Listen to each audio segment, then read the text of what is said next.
नमस्कार दोस्तों, आज फिर एक नए विषय के साथ में मैं आचार्य सतीश शास्त्री आपसे मुखातिब हूँ। आज हम विचार करते हैं मोती के बारे में।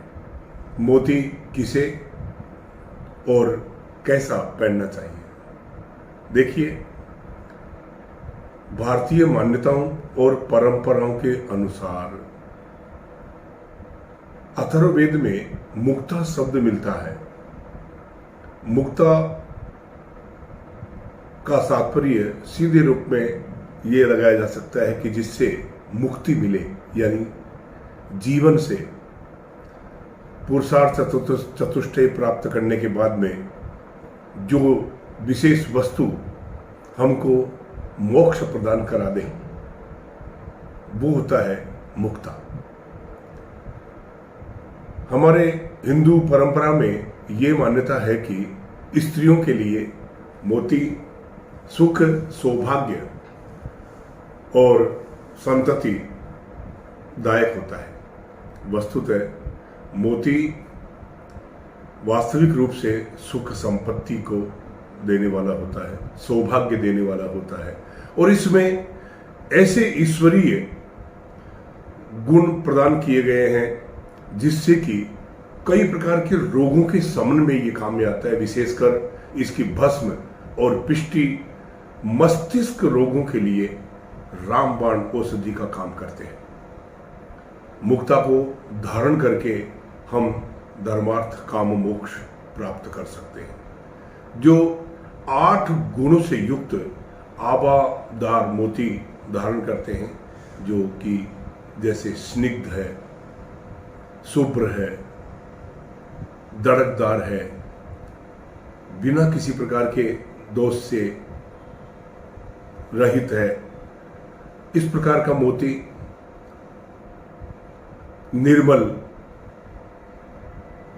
बड़े सुख और सौभाग्य के साथ साथ हमको भाग्य वृद्धि, भाग्य उन्नति, संतति और ऐश्वर्य को प्रदान करने वाला होता है। कई प्रकार से मोती दोष भी होते हैं। दोषी मोती में कटा पिटा, तिरछा, टेढ़ा मेढ़ा, चपटा, खड्डेदार, आभाहीन, इस प्रकार के मोती होते हैं। लेकिन जो मोती आभा युक्त धारण करते हैं, तो पीली आभा युक्त मोती अगर कोई आदमी धारण करता है तो निश्चित रूप से उसको लक्ष्मी प्राप्ति होती है। श्वेत आभा युक्त मोती धारण करने से यश, मान, प्रतिष्ठा बढ़ती है। अरुण आभा युक्त मोती बुद्धि को देने वाला होता है, विवेक को देने वाला होता है। नीली आभा युक्त मोती भाग्य वृद्धि और समृद्धि का दायक होता है। हम विचार करते हैं लगन के अनुसार मोती किसको धारण करना चाहिए और किसको नहीं। मेष लगन वालों को मोती निश्चित रूप से लग्नेश मंगल के रत्न मूंगा के साथ में धारण करना चाहिए, क्योंकि मेष लगन में चंद्रमा चतुर्थ स्थान का स्वामी यानी सुख और मातृ स्थान का स्वामी हुआ, जमीन जायदाद का स्वामी हुआ, तो निश्चित रूप से मातृ सुख की प्राप्ति होती है, जमीन जायदाद की प्राप्ति होती है, भवन निर्माण का सुख उसको मिलता है। अपने द्वारा वो भवन निर्माण भी करा सकता है और आगे अच्छी स्थिति में यदि मूंगा के साथ में मोती धारण किया जाता है। वृष लगन में मोती कभी धारण नहीं करना चाहिए, क्योंकि वृष लगन में तीसरे स्थान का स्वामी हुआ चंद्रमा और त्रिकड़ाय के पतियों को कभी बल देने की आवश्यकता नहीं है। मिथुन राशि, मिथुन लगन में चंद्रमा द्वितीय स्थान का स्वामी होता है, यानी द्वितीय मार्ग स्थान होता है, इसलिए कभी भी मार्केस को बल देने की आवश्यकता नहीं होती। चंद्र महादशा में इसको पहन सकते हैं, लेकिन फिर भी यदि अति आवश्यकता हो और चंद्रमा किसी शुभ स्थान में बैठा हो तो ही, अन्यथा मिथुन लगन में मोती धारण नहीं करना चाहिए। कर्क लगन में मोती ताबीज की तरह धारण करना चाहिए। और कर्क लगन में निश्चित रूप से जो भाग्येश बृहस्पति होता है और विद्या का स्वामी मंगल होता है, इन दोनों के रत्न यानी मूंगा और पुखराज के साथ में मोती धारण करना चाहिए। पुखराज बृहस्पति का रत्न होता है, ये इस प्रकार का रत्न है।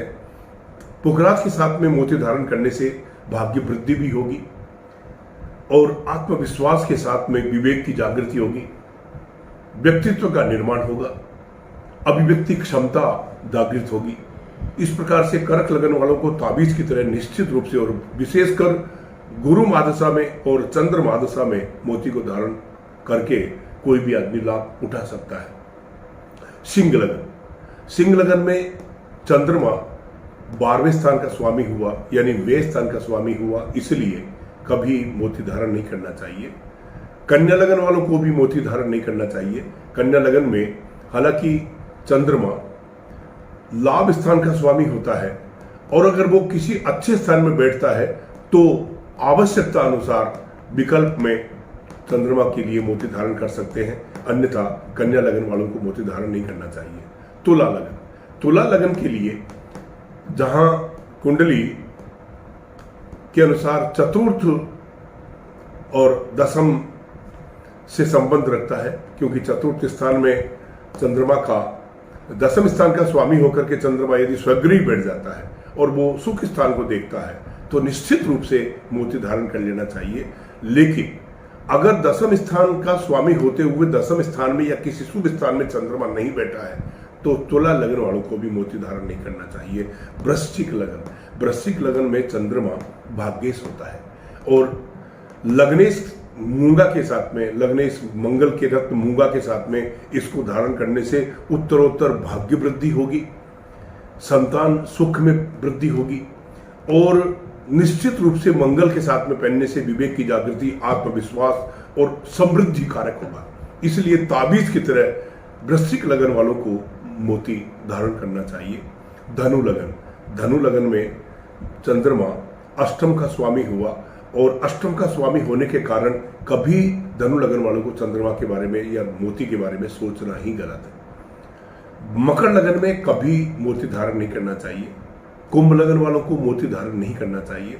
कुंभ लगन में मोती धारण करने से कई प्रकार की व्याधियां, रोग और ऐसी पीड़ाएं हो सकती है, इसलिए कुंभ लगन में कभी मोती धारण नहीं करना चाहिए।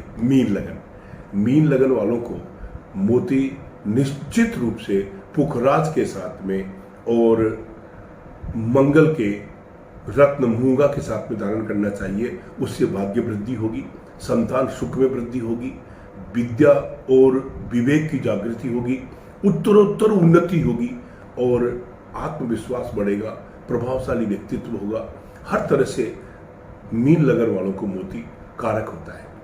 अब हम विचार करते हैं कि मोती पहनना किस प्रकार चाहिए। देखिए, दड़कदार और स्वच्छ, स्निग्ध और सुडोल यानी गोल आकार का मोती, जहां तक है बसरा का मोती आजकल उपलब्ध नहीं होता, साउथ सी का दक्षिणी समुद्री मोती हमें उपलब्ध होता है। तो दक्षिणी समुद्री मोती को हम सोमवार या गुरुवार को क्रय करके, सोमवार या गुरुवार को ही उसके अंगूठी का निर्माण करा करके और किसी भी शुक्ल पक्ष के सोमवार को या चंद्रमा के नक्षत्रों में इसे धारण करना चाहिए। विशेषकर यदि पूर्णिमा के दिन शाम को सूर्यास्त के बाद जो ही चंद्रोदय होता है तो चंद्रमा को अर्घ देकर के दीपक की साक्षी में मोती को धारण करना चाहिए, जिससे कि सुख है और सौभाग्य इच्छित फल देने वाला होता है। वैसे प्राण प्रतिष्ठा और उसके लिए ओम सोम सोमाय नमः इस मंत्र के 11,000 जाप करने चाहिए। आज ये कहा है कि कलयुग में 4 गुना जाप करने से किसी भी प्रकार का जो ग्रह है वो लाभप्रद होता है। जब तक 4 गुना नहीं करें तब तक उसकी जो एक इच्छित फल की प्राप्ति वो नहीं मिलती। इसलिए यदि 1144,000 जाप भी किए जाए तो बड़ा उत्तम रहेगा। ओम सोम सोमाय नमः इस मंत्र से जाप करके और इसको थोड़ा सा जागृत करें और जागृत करने के बाद में इस मोती को धारण करना चाहिए।